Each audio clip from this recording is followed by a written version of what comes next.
جب صوبوں کی زنجیر بنی اور ملک کی وہ تقدیر بنی، جس نے زندگی بنائی تھی اسی نے ہی لکھی جدائی تھی، جگ میں پڑی دہائی۔ دختر مشرق، شہید جمہوریت، عالم اسلام کی پہلی خاتون وزیر اعظم اور پاکستان پیپلز پارٹی کی چیئرپرسن محترمہ بے نظیر بھٹو شہید کو بچھڑے 15 برس بیت چکے ہیں، لیکن ان کی یادیں آج بھی عوام کے دلوں میں تر و تازہ ہیں۔ 2 بار پاکستان کی منتخب وزیر اعظم ہونے کا اعزاز حاصل کرنے والی محترمہ بے نظیر بھٹو نے قید و بند کی صعوبتیں برداشت کیں، انہیں جلا وطن کیا گیا، لیکن انہوں نے کبھی بھی آمر کے سامنے سر نہ جھکایا اور جمہوریت کی بقا کی خاطر حق و صداقت کی راہ میں اپنی جان قربان کر دی۔ 27 دسمبر 2007 پاکستان کی تاریخ کا وہ سیاہ ترین دن تھا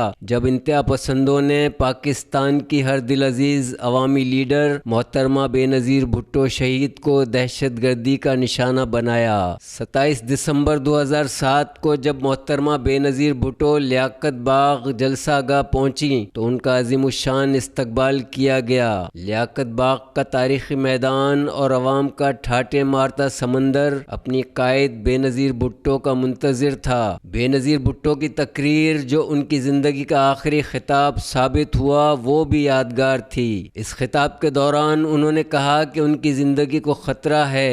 راولپنڈی بہادروں اور جانثاروں کا علاقہ ہے۔ میں راولپنڈی کو اپنا دوسرا گھر سمجھتی ہوں۔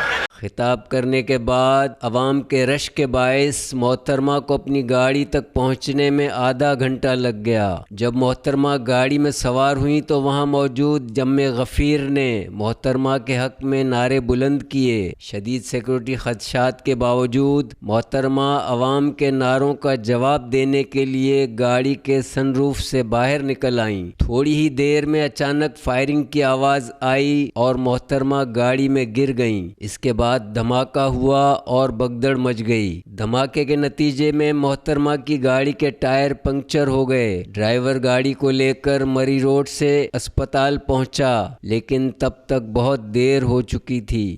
آج محترمہ بے نظیر بھٹو شہید کی 15ویں برسی نہایت عقیدت و احترام سے منائی جا رہی ہے۔ سانحہ لیاقت باغ کو 15 برس بیت چکے ہیں، لیکن محترمہ بے نظیر بھٹو شہید کے قتل کا معمہ تاحال حل نہ ہو سکا۔ محترمہ بے نظیر بھٹو شہید اپنے نام کی طرح بے نظیر و بے مثال تھیں۔ وہ ایک نڈر، بہادر اور جرأت مند خاتون تھیں۔ محترمہ ایک سچی محب وطن اور عظیم عوامی لیڈر تھیں۔ محترمہ بے نظیر بھٹو شہید جیسی مقبول عوامی شخصیت کے قاتلوں کا قانون کی گرفت میں نہ آنا باعث تشویش اور لمحہ فکریہ ہے۔